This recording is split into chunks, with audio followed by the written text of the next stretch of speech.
Դեպի ձախ եզր, այստեղ Հովակիմյանն է։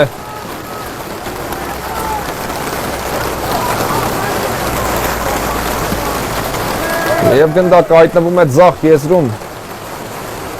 Գալստյանի համար ուժեղ էր այս փոխանցումը, եզրային նետում կլինի ամեն դեպքում։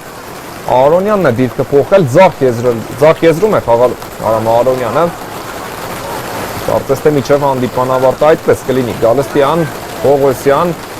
եւ այո Խաչատրյանն էլ հենց Արոնյանի դիրքն է զբաղեցրել։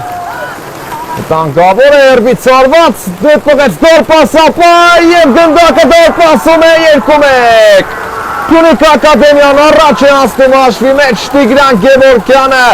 փորձառու որսորդի պես այստեղ սպասում էր այս անդրադարձին, որպեսզի գնդակն ուղարկի մրցակցի դարպասը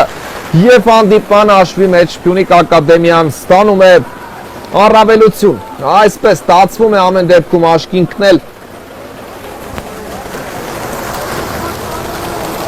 շատ հետաքրքիր է լինելու հանդիպման մնացած ընթացքը, անընդհատ սա ասում եմ իհարկե եւ